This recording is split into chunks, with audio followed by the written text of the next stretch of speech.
Special products are very useful in finding the products of two polynomial factors. Working with them is just like multiplying polynomials. Below is a list of the different kinds of special products and examples of each kind. Number 1. Difference of two squares.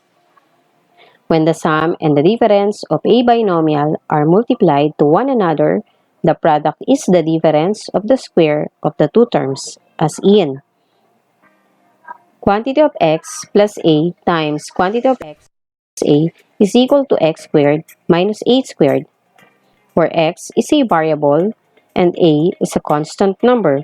As you can see, you will just square the first term and the last term. So the first term is x and the last term is a. So square the first term, which is x, square the last term, which is a. So we will have x squared and a squared.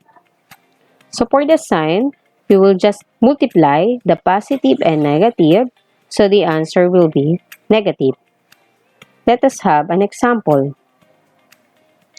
Using the special product formula, x plus 3 times x minus 3, square the first term and square the last term. The first term is x and the last term is 3. So x squared and 3 squared. And the sign will be negative since this is positive times negative. So the product of x plus 3 and x minus 3 is x squared minus 9. Let us study the next example. Find the product of 2x plus 4 and 2x minus 4. So using the special product formula, square the first term and square the last term. Since positive times negative, so the sign will be negative. So the answer is 4x squared minus 16. Let us proceed to number 2, perfect square. When a binomial is multiplied by itself, it is called a perfect square. X a quantity squared is equal to x squared plus 2ax plus a squared. When x minus a quantity of squared is equal to x squared minus 2ax plus a squared. Always remember this special product formula. So let us have another example. Number 1. X plus 3 squared. Square the first term. Our first term is x. Twice the product of the first term and the last term, which is x, times 3 times 2. And square the last term, which is 3. So the answer is x squared plus 6x plus 9. Another example, 2x minus 1 quantity squared. Using this formula, square the first term, which is 2x, twice the product of the first term and the last term, which is 2 times 1 times 2x, and square the last term, which is 1. So the answer, 4x squared minus 4x plus 1. Number 3, sum of two cubes. When the sum of two terms is multiplied by the sum of their squares minus the product of these terms, the result is the sum of their cubes.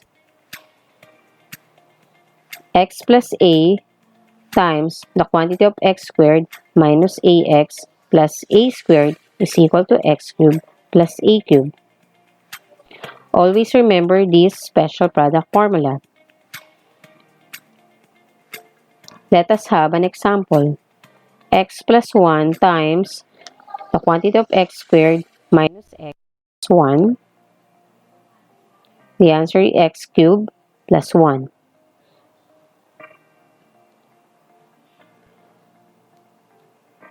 Let us have another example. For us to apply the sum of two cubes, this will be the rules. The first factor has two terms and the second factor must have The first term is square the first term of first factors. The second term is the product of the two terms of the first factor. The third term is square of the second term of the first factor. And last, copy the sign of the first factor.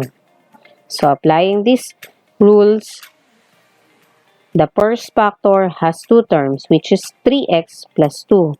The second factor must have the first term square the first term.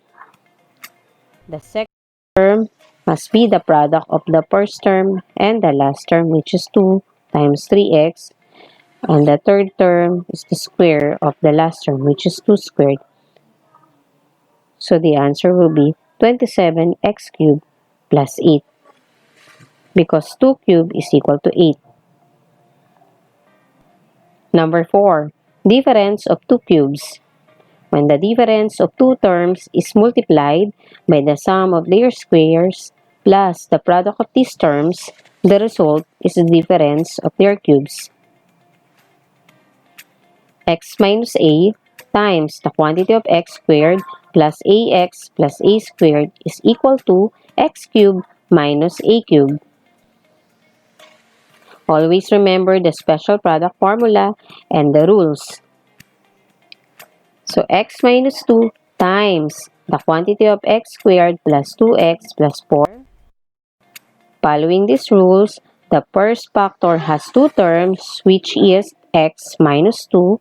The second factor must have the first term is the square of the first term of the first factor.